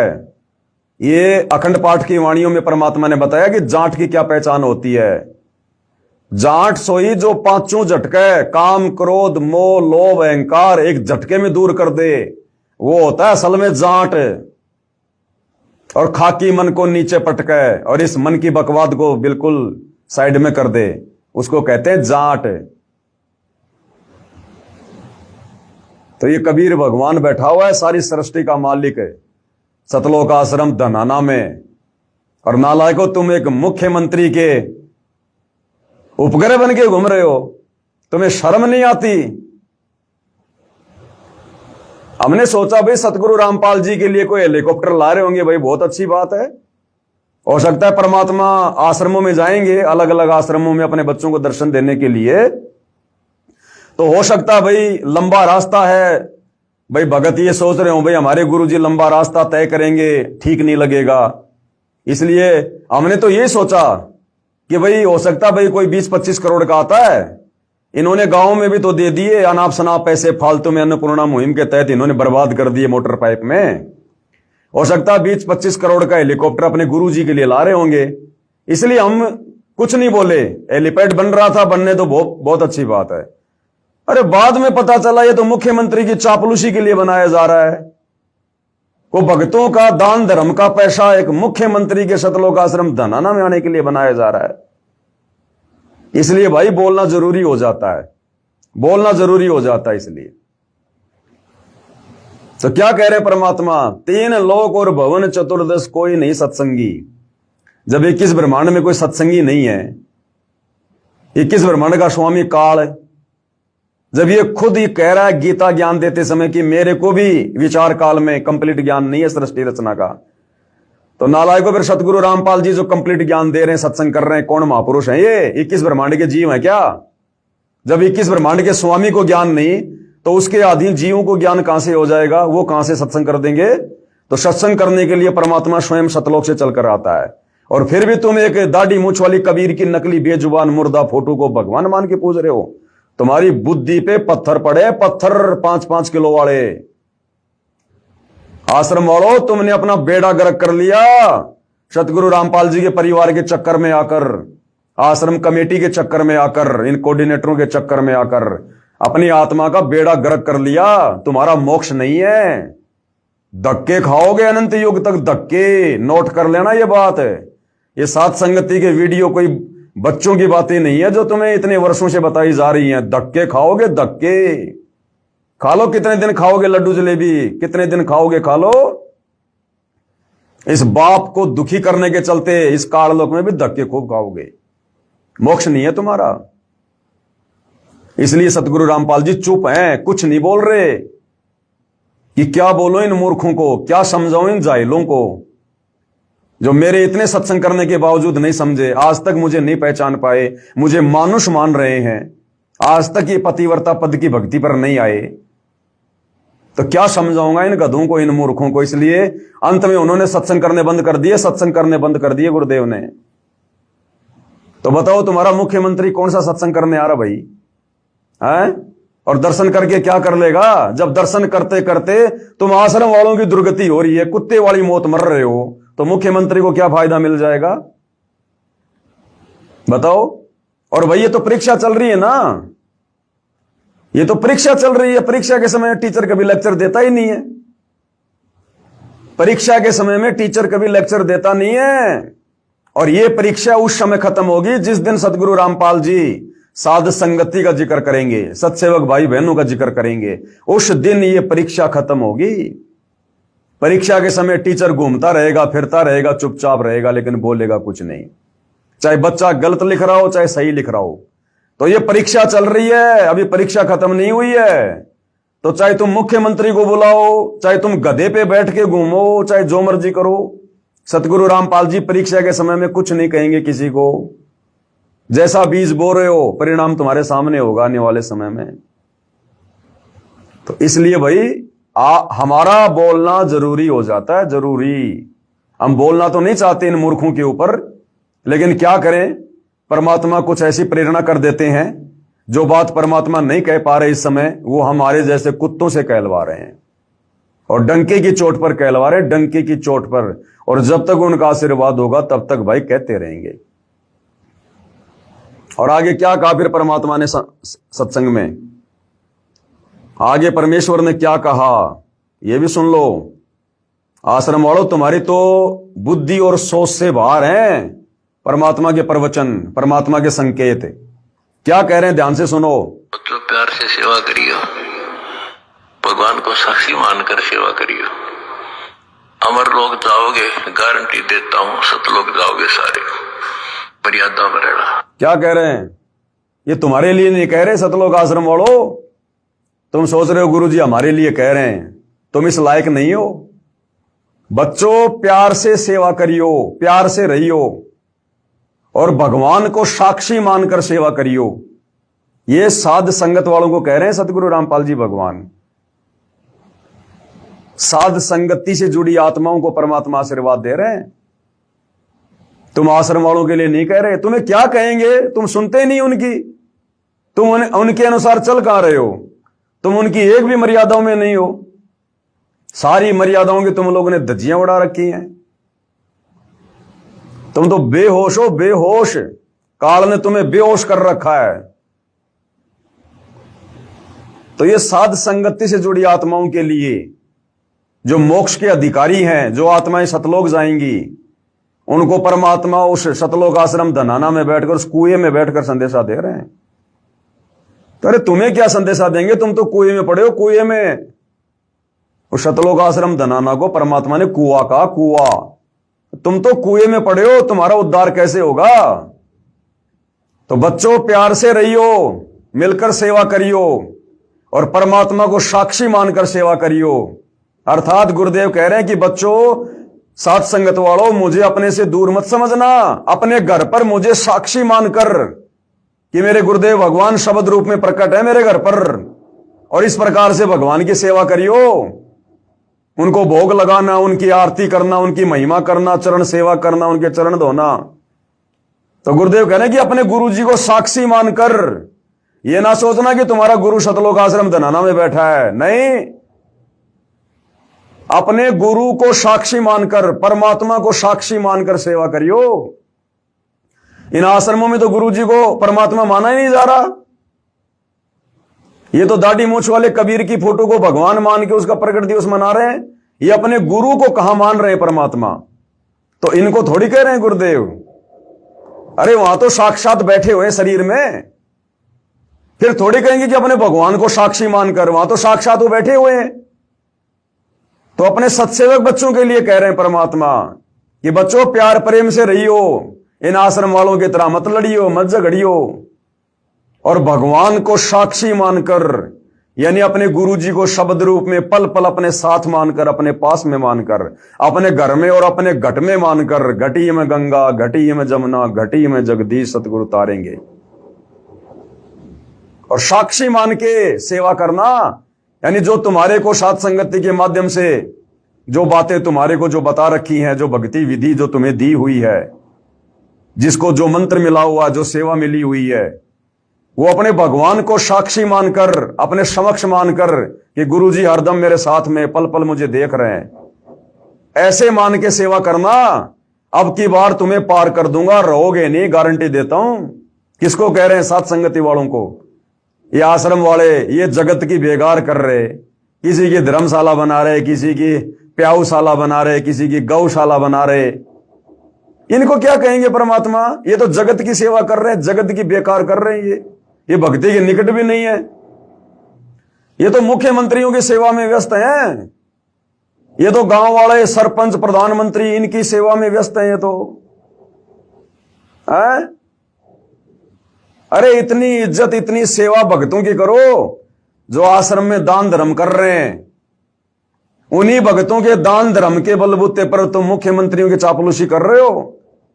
उन्हीं परमात्मा के भक्तों के दान के बलबूते पर तुम अपना घर चला रहे हो, अपने बच्चे पाल रहे हो। आश्रम वालों, कमेटी वालों, उन्हीं भक्तों के दान धर्म के पैसों से तुम मुख्यमंत्री के हेलीकॉप्टर के लिए हेलीपैड बना रहे हो। और उन भक्तों को तुमने भेड़ बकरियों की तरह ले रखा है। उनकी बेचारों की कोई इज्जत नहीं, उनकी कोई पूछ नहीं, उनकी बात बात पे डांट देते हो, धमका देते हो। और ये भक्तिहीन प्राणी, 2 कोड़ी के जीव जो भक्ति के निकट नहीं, इनको तुम मेन गेट से अपने रिश्तेदारों की तरह इनको साजबाज के साथ में लेके आते हो। वो परमात्मा तुमसे प्रसन्न होगा। जो भक्ति धन का धनी भगत है उसकी तो कोई इज्जत नहीं, और जो खाली खोका है, चाहे वो मुख्यमंत्री हो चाहे प्रधानमंत्री हो, जो सतगुरु रामपाल जी का भगत नहीं, जो भक्ति नहीं कर रहा, वो खाली खोका, उस खाली खोके को तुम बैंड बाजे के साथ में सतगुरु रामपाल जी से मिलाने लेने जा रहे हो। तुम्हारी बुद्धि पे पत्थर पड़े। बिना दूध वाली गाय को चारा खिला रहे हो, बिना दूध वाली गाय को तुम काकड़े, खल और बिनोले खिला रहे हो। तुम्हारी बुद्धि में नहीं आ रही सतगुरु रामपाल जी की बातें। 30 साल हो गई, तुम्हारी बुद्धि पे काल बैठा, काल। तो यहां सतगुरु रामपाल जी सतलोक आश्रम धनाना में बैठकर, उस कुएं में बैठकर, और अपनी विशेष प्यारी आत्मा साथ संगत वालों को संदेशा दे रहे हैं, आशीर्वाद दे रहे हैं कि जिस प्रकार तुम मर्यादाओं में रहकर, विषय वासनाओं से दूर होकर, काल के षड्यंत्र से दूर होकर, और जो तुम अपने गुरु को परमेश्वर मानकर जो भक्ति कर रहे हो ना बच्चों, इसी प्रकार प्यार प्रेम से रहियो, और इसी प्रकार से परमात्मा को साक्षी मानकर, परमात्मा को साक्षी मानकर भक्ति करते रहियो। अब की बार पार हो जाओगे, गारंटी देता हूं। ये परमात्मा सब सेवकों को आशीर्वाद दे रहे हैं। मतलब प्यार से सेवा करियो, भगवान को साक्षी मानकर सेवा करियो। अमर लोग जाओगे, गारंटी देता हूं, सतलोक जाओगे सारे। मर्यादा में रहना, सत्साय। अब अमरवाणी का पाठ प्रारंभ हो रहा है। सत्साय। अब बताओ, आश्रम वाले तो मर्यादाओं के निकट भी नहीं है। अमरपुरी क्या खाक जाएंगे ये? अभी तो यहां इनको जन्मना है, मरना है, काल के लोक में गधा बनना है, कष्ट उठाने हैं। अभी तुम्हारा कहां समय है अमरापुरी का? तो कहने का मतलब भाई और बहनों, परम पूज्य परमेश्वर सतगुरु रामपाल जी के भक्ति मार्ग में, चाहे उनकी गैर हाजिरी का समय रहा हो, चाहे उनके सतलोक आश्रम धनाना में आने के बाद का समय हो, यदि उनके ज्ञान विरुद्ध कोई हरकत की जाएगी तो उन्हीं के आशीर्वाद से भैया ज्ञान आधार से भगत समाज को समझाने के लिए वीडियो भी बनाए जाएंगे, पोस्टर भी बनाए जाएंगे, और इसी प्रकार से वायरल भी किए जाएंगे। ये मुझ पवन दास के बस की बात नहीं है। मैंने तो गुरुदेव के जेल से बाहर आने के बाद में बोल दिया था कि भैया मैं तो आगे कुछ भी नहीं बोलूंगा। वो मेरे अपने विचार थे, पर्सनल विचार थे, लेकिन मेरा बाप सतगुरु रामपाल जी भगवान यदि बुलाना चाह रहा है, यदि बुलाएगा, तो मेरी क्या औकात फिर मैं चुप हो जाऊं? तो ज्ञान आधार से हर बात का विश्लेषण किया जाएगा, भगत भाई बहनों को बताया जाएगा, समझाया जाएगा। कोई माने ना माने उसके कर्म, भाई इस बात की तो हम गारंटी नहीं ले सकते कि कोई मान ही जाएगा, क्योंकि ये काल काल होकर, काल जिसकी बुद्धि पे बैठ जाए एक बार, फिर मानने थोड़ी देता है। जब भगवान सतगुरु रामपाल जी 30 साल से थक गए, तुम आश्रम वालों को नहीं सुधार पाए। आज भी गुरुजी की पत्नी, गुरुजी की बेटी कानों में सोना पहन के, चांदी पहन के घूम रही है इन आश्रमों में। तो बताओ फिर हमारे जैसे 2 कोटि के जीवों की क्या औकात जो हम उनको सुधार देंगे? तो सुधारने का ठेका हमारा नहीं है, सुधारने का ठेका तो काल का है। जब रह जाओगे ना यहां, उसके बाद ये कुम्हार के हाथ में दे के डंडा तुम्हें बना के गधा, फिर सुधारेगा ये। बाकी संदेशा देना हमारा काम है भाई, वो हम देते रहेंगे, उसमें कोई पोताई किसी प्रकार की नहीं बरती जाएगी। बाकी भाई आगे अपने अपने कर्म, अपने अपनी भक्ति, जो जैसा करेगा समय आने पे पाएगा भाई, इसमें कौन क्या कर सकता है। और कल दास एक वीडियो देख रहा था सतलोक आश्रम धनाना का सोशल मीडिया पर। मेन गेट पर भगत भाई बहनों की चेकिंग की जा रही है, माता बहनों की चेकिंग की जा रही है, मशीन लगा लगा के। एक मशीन सी है वो, काली काली क्या बोलते हैं उसको, मेंटल डिटेक्टर क्या बोलते हैं, उस मशीन से ऐसे आगे पीछे लगा लगा के भक्तों को चेक किया जा रहा है, कहीं कोई बम ना लिया हुआ है, कोई बंदूक ना लिया हुआ है। और अगर ये हरियाणा का मुख्यमंत्री तुम्हारे आश्रम में आता है, पहली बात तो मुझे लगता नहीं कि वो आएगा। ये हेलीपैड बनवा के भक्तों के पैसे बर्बाद करवाने थे, मुझे नहीं लगता कि वो आएगा। और मान लो फिर भी वो आ गया तो जरा उसकी चेकिंग करके दिखा दो, मान जाऊंगा तुम असल बाप की औलाद हो। सतलोक आश्रम कमेटी वालों, इन भोले भाले भक्तों की तुम चेकिंग कर रहे हो आगे पीछे ऊपर नीचे, इनको चोर समझ के, आतंकवादी समझ रहे हो, भक्तों को डकैत समझ रहे हो, हैं? नशेड़ी समझ रहे हो, जुआरी समझ रहे हो। उस मुख्यमंत्री की जो भक्ति के निकट भी नहीं है, जरा उसकी चेकिंग करके दिखा देना मुझे, मान जाऊंगा तुम असल बाप की औलाद हो तुम। तो क्या करेंगे हम उस सतलोक आश्रम धनाना में जाके, जहां पर दोगला व्यवहार होता है, दोगला, जहां अपने गुरु भगत भाई बहनों को तो भेड़ बकरियों की तरह ट्रीट किया जाता है, और दो कोडी के भक्तिहीन लोगों को, नेताओं को वहां पर पता नहीं क्या समझ के, और वहां पर उनका विशेष आदर सम्मान किया जाता है। क्या करेंगे हम वहां पर, जहां पर दोगला व्यवहार, दोगला आचरण होता है, जहां पर। अभी भी सुधर जाओ, संभल जाओ, वो तीसरा झटका सहन नहीं कर पाओगे तुम। सतगुरु रामपाल जी को तीसरे झटके की चिंता है कि ये बेमौत मरेंगे, नालायक, बेमौत। तो तीसरा झटका तुम सहन नहीं कर पाओगे आश्रम वालों। जो आते ही गुरुदेव भगवान ने संकेत कर दिया कि तीसरा झटका ये काल ओट नहीं पाएगा। ध्यान दे लेना, दुर्गति होगी, भयंकर दुर्गति। ये परमात्मा किसी का सागा नहीं है, समय आने पर सब पता चल जाएगा, लेकिन फिर तुम्हारे हाथ में कुछ नहीं रहेगा फिर सिवाय पछताने के। तो भाई और बहनों, अब इनके विषय में और क्या बोलें क्या ना बोलें, वही बात है, भैंस के आगे कितना ही बीन बजा लो उसके असर पड़ता नहीं चवन्नी भर भी। और गधे की आंख में जितना घी डालोगे उतना ही सोचेगा मेरी आंख फोड़ रहा है। तो इन सतलोक आश्रम वालों की, सतलोक आश्रम कमेटी की, सतगुरु रामपाल जी के कलयुगी परिवार की अंधे गधे वाली स्थिति है, अंधे गधे वाली। इन्हें अगर कोई अच्छी बात बताओ तो लगता है बस हमें तो जहर पिला रहा है। परमात्मा कहते हैं, कहूं साची माने बुरी, यही परीक्षा नीच, और जितनी धोए कच्ची दीवार उतनी माचे कीच। ये नीच व्यक्ति की पहचान होती है, उसको जितनी शिक्षा दोगे उल्टा वो दोष मानेगा, बुरा मान जाएगा वो। तो भाई ये थोड़ा ध्यान दे लेना, ये तीसरा झटका तुम सहन नहीं कर पाओगे। जो तुम सोच रहे हो ना गुरुजी आश्रम में आ गए, हम तो सब कुछ कर रहे हैं, गुरुजी कुछ कह ही नहीं रहे, गुरुजी कुछ बोल ही नहीं रहे, ये साथ संगत वाले तो ऐसे चिल्ला रहे थे, ऐसे भौंक रहे थे, हमने तो सारे काम कर दिए, राजनेताओं के तलवे भी चाट लिए, राजनीति भी कर ली, हमने तो खेल के स्टेडियम भी बना लिए, जगत वालों से झूठा भाईचारा भी निभा लिया, सब मर्यादा तोड़ ली, फिर भी गुरुजी कुछ नहीं बोल रहे। गुरुजी अब कुछ बोलेंगे भी नहीं। इस पवन दास ने गुरुदेव के जेल से बाहर आने से पहले बोल दिया था कि अब सत्संग खत्म हो चुके हैं। वो विशेष संदेश जो जेल में बैठकर किए गए थे वो लास्ट थे, लास्ट। अब गुरुजी जेल से बाहर आने के बाद में कोई सत्संग नहीं करेंगे। और दास ये भी कहा करता था कि जेल से बाहर आने के बाद गुरुजी ये पंचायत लेकर नहीं बैठेंगे कि कौन सही कौन गलत है। वो तीसरा झटका जब आएगा ना, अपने आप फैसला हो जाएगा, गुरुजी ने बोलने की जरूरत नहीं है। ये आश्रम वाले अपने आप समझ जाएंगे कि हम किस गलत रास्ते पर चल रहे थे 11 साल से। गुरु के परिवार ने हमारी नैया डुबो दी। ये तुम्हें ऑटोमेटिक पता चलेगा, ऑटोमेटिक। लेकिन उस समय तुम्हारे हाथ में रहेगा कुछ नहीं सिवाय बर्बादी के।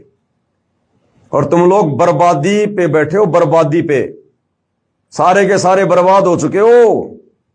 सतगुरु रामपाल जी का परिवार, उनके रिश्तेदार, कोऑर्डिनेटर, आश्रम मैनेजमेंट, और ये जितने भी सतलोक आश्रम है देश विदेश में, और जितने भी लोग जो सतगुरु रामपाल जी के भगत होने के बावजूद साध संगति से नहीं जुड़े हैं, वो सारे के सारे अपना जीवन बर्बाद कर चुके हैं।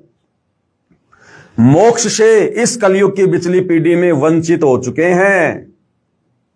ये तुम्हारे परमपिता परमात्मा सतगुरु रामपाल जी के चेहरे की उदासी बता रही है, ये उनकी निराशा बता रही है, निराशा।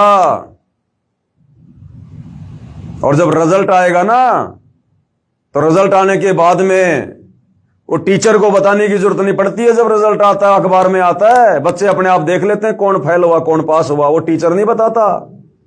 तो इसी प्रकार 11 साल से तुमने जो कुकर्म किए और वर्तमान में जो कुकर्म तुम कर रहे हो ना, ये रिजल्ट तीसरे झटके में तुम्हारी आंखों के सामने होगा। सतगुरु रामपाल जी ने बताने की जरूरत नहीं है कौन फेल होगा कौन पास होगा, साथ संगत वाले गलत थे या आश्रम वाले सही थे। ये तीसरे झटके में ऑटोमेटिक पता चलेगा, ऑटोमेटिक अपने आप पता चल जाएगा। रोगे खून के आंसू, रोगे खून के आंसू। अभी तक सतगुरु रामपाल जी साथ संगति का जिक्र क्यों नहीं कर रहे? क्यों मुझ पवन दास का जिक्र क्यों नहीं कर रहे? जबकि हिसार जेल में 11 साल में कोई सैकड़ों बार जिक्र किया, पुस्तकें लिख दी, ऑडियो वीडियो, और अब 3 महीने को होने आ रहे हैं जेल से बाहर आने, 3 महीने होने को आए, आज तक गुरुदेव ने जिक्र नहीं किया। क्यों नहीं करेंगे? जिस दिन जिक्र करेंगे उस दिन सतलोक आश्रम वालों तुम खून के आंसू रोगे, खून के आंसू, कि हम साथ संगति को क्या समझ रहे थे और साथ संगत वाले क्या निकले। फिर तुम्हारे हाथ में कुछ नहीं आएगा, मोक्ष नहीं करवा पाओगे।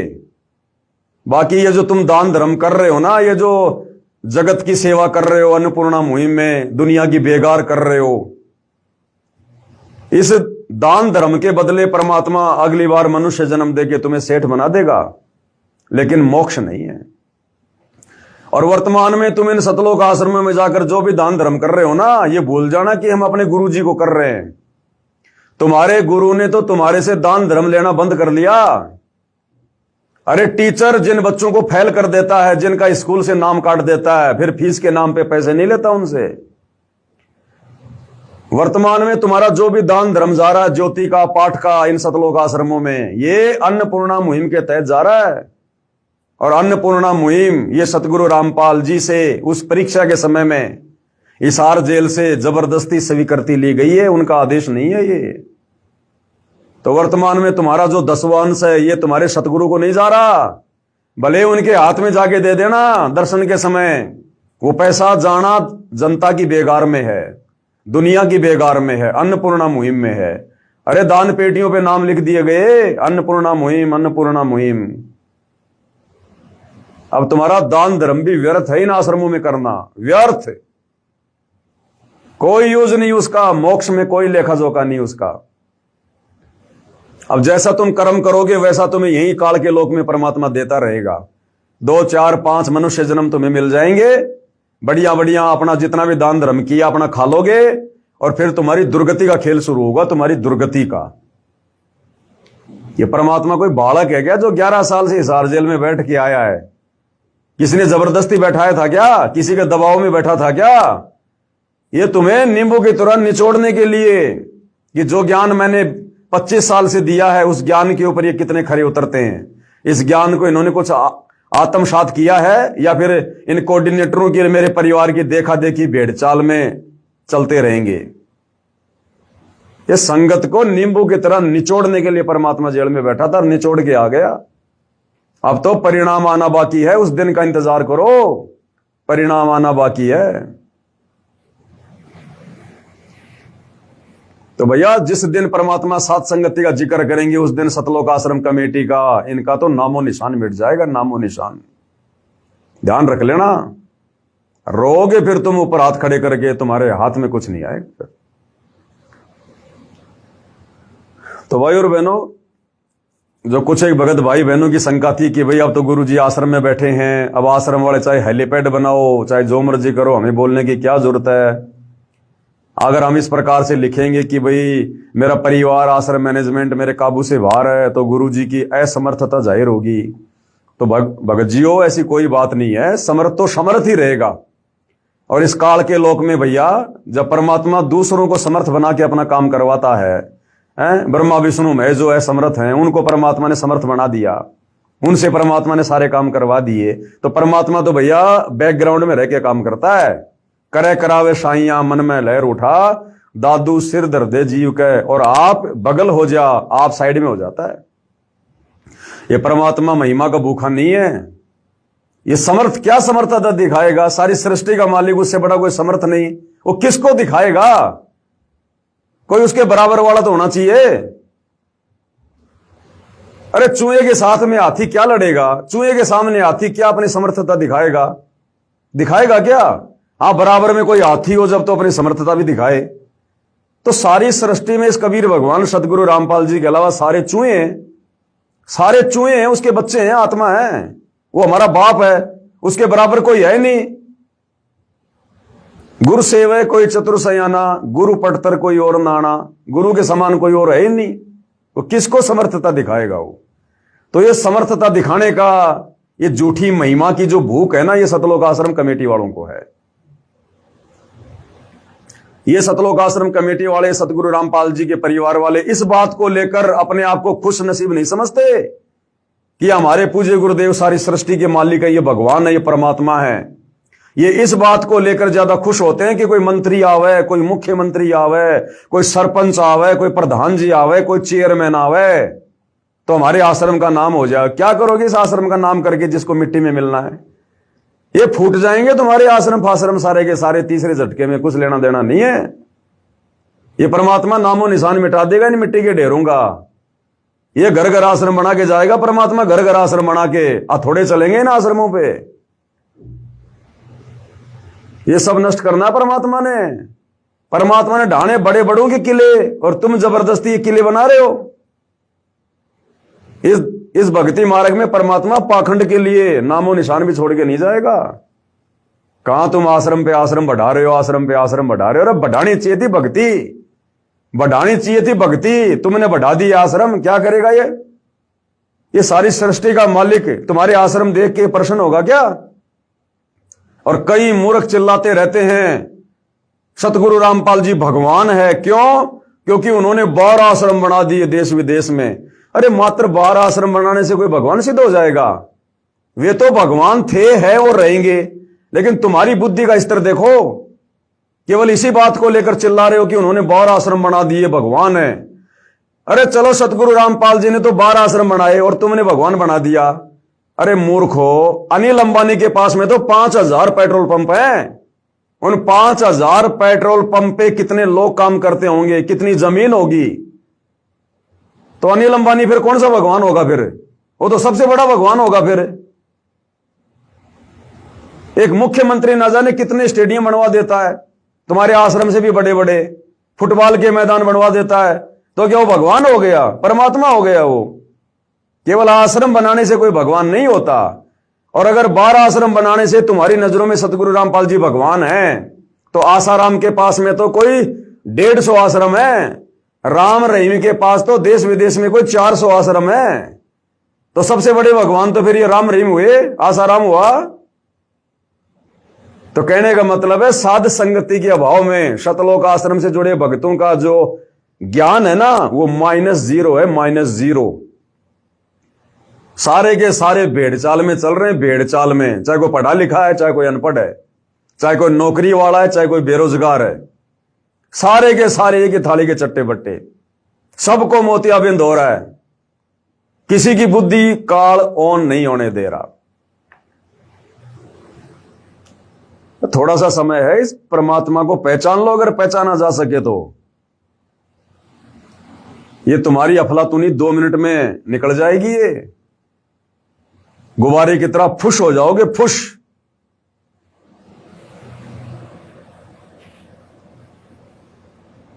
तो अगर कल मुख्यमंत्री आ जाता है तो फोड़ लेना अपने कर्म ढंग से उनका स्वागत करके, हैं, एडी उठा उठा के, उसका चेहरा देख के। क्योंकि आश्रम में तो माई इंद्रो का बेटा बैठा है, रामपाल गांव धनाने का जाट, जो 8 सितंबर 1951 को तुम लोगों के अनुसार जेल में लिपट के आया था।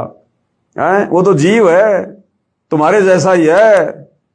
असली भगवान तो कल आएगा हेलीकॉप्टर में, सतलोक आश्रम धनाना में। वो है तुम्हारा भगवान, जिसके लिए तुम इतने दिनों से बेगार कर रहे हो। अरे भेड़ चाल में चलने वालों, तुम्हें जैसा बता दिया जाता तुम वैसा ही करने लग जाते हो। जो आश्रम कमेटी ने कह दिया तुम वैसा ही करने लग जाते हो। अरे वाह रे वाह। इसलिए तो परमात्मा रोता इस काल के रोक में आके कि मैं रोवत हूं सृष्टि को, सृष्टि रोवे मोए, गरीब दास इस वियोग को समझ न सकता कोई। इतना समझाया गुरुदेव भगवान ने, हर प्रकार से प्रमाण दे दिए, अपनी समर्थता दिखा दी। और फिर भी ये आंखों के अंधे गधे साक्षात सारी सृष्टि के मालिक को नहीं पहचान पा रहे अपने गुरु के रूप में। और एक दाढ़ी मूछ वाली कबीर की नकली फोटो को, कागज के टुकड़े को, 10 पैसा जिसकी औकात नहीं, उसको परमात्मा मान के पूज रहे हो, उसका तुम प्रगट दिवस मना रहे हो। ए मूर्खो, इसलिए तुम्हारा बाप दुखी है आश्रम में बैठकर, मायूस है, निराश है कि कहां फंस गया निकम्मों के बीच में आके मैं। इतना ज्ञान 26 साल से अगर मैं किसी गधे को देता, वो भी सतलोक जाने के लिए तैयार हो जाता, और इन मूर्खों के कुछ भी पल्ले नहीं पड़ा। तो ये परमात्मा थोड़ा बहुत जो खुश है ना, ये अपने सत्सेवक बच्चों को देखकर है, उनके ज्ञान आधार को, उनके भक्ति भाव को देखकर है। थोड़ा बहुत परमात्मा जो खुश भी हो रहा है ना कभी कभी, ये तुम लोगों की ये शकल देख के प्रसन्न नहीं हो रहा। वो परमात्मा अपने पोता पोती बेटा बेटी को देख के प्रसन्न नहीं हो रहा, जो इस काललोक में चक्कर काट रहे हैं। तुम आश्रम वाली संगत को देख के परमात्मा प्रसन्न नहीं हो रहा। उनके सत्सेवक बच्चों के घरों में जो उनको परमेश्वर मानकर सुबह शाम पूजा जा रहा, सेवा की जा रही है, ज्ञान आधार से दृढ़ रहकर भक्ति कर रहे हैं, ये उनकी दृढ़ता को देखकर, उनके विश्वास को देखकर जी रहा परमात्मा। अन्यथा तुम्हारी तरफ से तो कब का सतलोक जा चुका है, कब का। तुम आश्रम वालों की तरफ से तो परमात्मा कब का सतलोक जा चुका है। तुम्हें तो तुम्हारा संस्कार मिल रहा है और कुछ नहीं। तो मूर्खों, धक्के खाते रह जाओगे, यहीं पे कोई लेना देना नहीं है। 4 दिन का खेल है ये। ना ये तुम्हारे कोऑर्डिनेटर काम आएंगे, ना ये मुख्यमंत्री काम आएगा, ना गुरु का बेटा बेटी काम आएंगे। धक्के खाओगे या धक्के, गधे बन के कुमार मारेगा लठ। सच्ची बात कड़वी होती है, और भैया कड़वी बात कहनी पड़ेगी जब तक गुरु जी का आशीर्वाद है। बाकी तुम्हारी मौज, तुम्हारी मर्जी भाई, करते रहो जो मर्जी। और देखो, इस पवन दास के लिए कह रहे, पवन दास की दुकान फेल हो जाएगी, ये हो जाएगा, कल को गुरुजी आ जाएंगे। आ गए गुरुजी, 3 महीने हो गए, पवन दास की दुकान तो ऐसे चल रही है। पवन दास की सेहत पे तो कोई फर्क नहीं पड़ रहा, किसी भी प्रकार का कोई फर्क नहीं पड़ रहा। बढ़िया दुकान चल रही है, बढ़िया जी रहे हैं, बढ़िया भक्ति कर रहे हैं, पहले से कहीं ज्यादा भाई बहन साथ संगति से जुड़ रहे हैं, और किसी के ऊपर कोई फर्क नहीं पड़ रहा। ना साथ संगति से जुड़ा कोई भगत भाई आश्रम में जा रहा है, कोई दिक्कत नहीं है। सबको अपने गुरुदेव भगवान पर विश्वास है। समय आने पर परमात्मा जी के दर्शन भी करेंगे, साक्षात परमात्मा जी से उपदेश भी लेंगे, आगे के मंत्र भी लेंगे। समय आने पे सारे काम होंगे। तो भैया, यहां तो किसी का कुछ नहीं बिगड़ा, साथ संगत वालों का। और जब तक गुरु को परमात्मा मानकर भक्ति कर रहे हैं, कुछ बिगड़ेगा भी नहीं। ये भी तुम नोट कर लो। तुम लोग ही भोग भोग के रह जाओगे।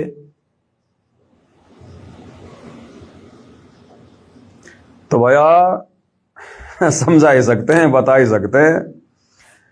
बाकी परमात्मा कहते हैं, सकल पदार्थ है जग माही, कर्महीन नर पावत नाई। परमात्मा का शब्द, कौन सा शब्द गाए परमात्मा का? चलो गा लेते हैं मालिक का छोटा सा। बंदी छोड़ सतगुरु रामपाल जी परमेश्वर जी की जय हो।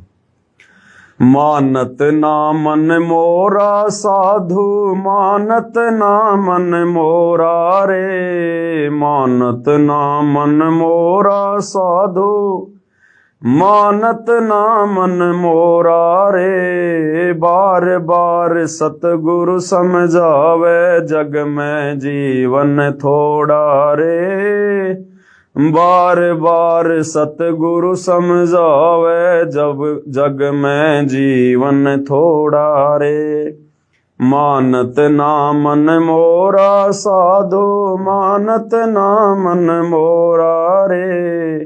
बार बार सतगुरु समझावे, जग में जीवन थोड़ा रे। बार बार सतगुरु समझावे, जग में जीवन थोड़ा रे। भाई इस काया का गर्भ न करियो, के काला के गोरा रे। इस काया का गर्भ न करियो, के काला के गोरा रे। बिना भजन कुछ काम न आवे, चाहे इत्र छिड़को चारों ओर रे। बिना भजन कुछ काम न आवे, चाहे इत्र छिड़को चारों ओर रे। मानत ना मन मोरा साधो, मानत ना मन मोरा रे। बार बार सतगुरु समझावे, जग में जीवन थोड़ा रे।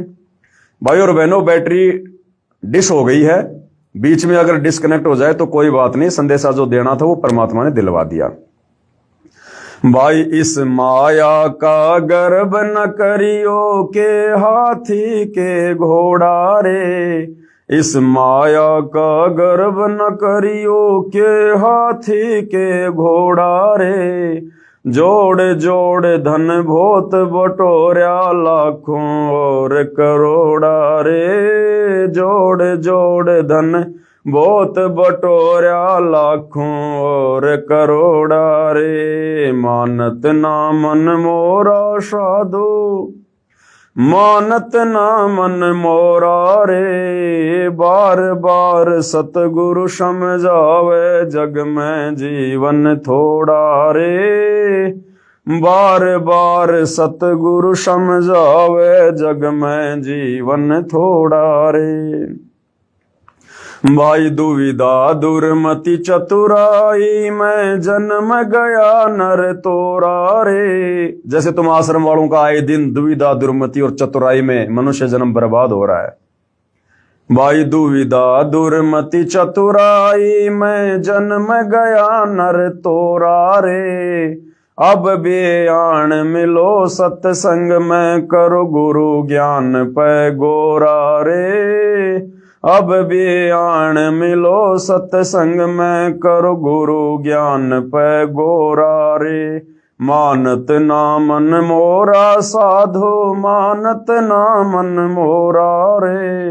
बार बार सतगुरु समझावे, जग में जीवन थोड़ा रे। बार बार सतगुरु समझावे, जग में जीवन थोड़ा रे। भाई शरण पड़े को गुरु संभाले, जान के बालक भोला रे। शरण पड़े को गुरु संभाले, जान के बालक भोला रे। कहे कबीर चरण चित राखो, जो सुई में डोरा रे। कहे कबीर चरण चित राखो, जो सुई में डोरा रे। मानत ना मन मोरा साधु, मानत ना मन मोरा रे। बार बार सतगुरु समझावे, जग में जीवन थोड़ा रे। पवन भाई, आप रामपाल तो नहीं बन सकते हैं, तो आप क्यों गुमराह कर रहे हो? अरे हम यदि उनके चरणों की धूल बन जाएं तो भी हमारा परम सौभाग्य। हम उनको यदि उनका गुलाम भी अच्छे से साबित कर दें तो भी हमारा परम सौभाग्य। बहन जी, तुम क्या पदवी दे रही हो बहन जी? क्यों अपने कर्म फोड़ रही हो? कहां इस 2 कौड़ी के मिट्टी के पुतले पवन दास को, टट्टी पेशाब के कोथड़े को सतगुरु रामपाल जी से तुम तुलना कर रही हो? बुद्धि भ्रष्ट हो गई बहन तुम्हारी, बुद्धि भ्रष्ट। सतलोक आश्रम के लड्डू जलेबी खाके, मलिन अन्न खाके, गुरु को मानुष मान के तुम्हारी बुद्धि भ्रष्ट हो गई। ये पवन दास यदि अपने आप को सतगुरु रामपाल जी का गुलाम भी यदि साबित ढंग से अगर वो कर दे तो भी मेरा परम सौभाग्य होगा। माफी मांगो बहन जी परमात्मा से, एक 2 कौड़ी के जीव को उनकी बराबरी पे लाके। तो भाई और बहनों, आज की साथ संगति में केवल इतना ही। परमेश्वर हम सबको आशीर्वाद दे, सद्बुद्धि दे, हमारा मार्गदर्शन करें, भ्रमने भटकने से बचाएं। बंदी छोड़ सतगुरु रामपाल जी परमेश्वर जी की जय हो।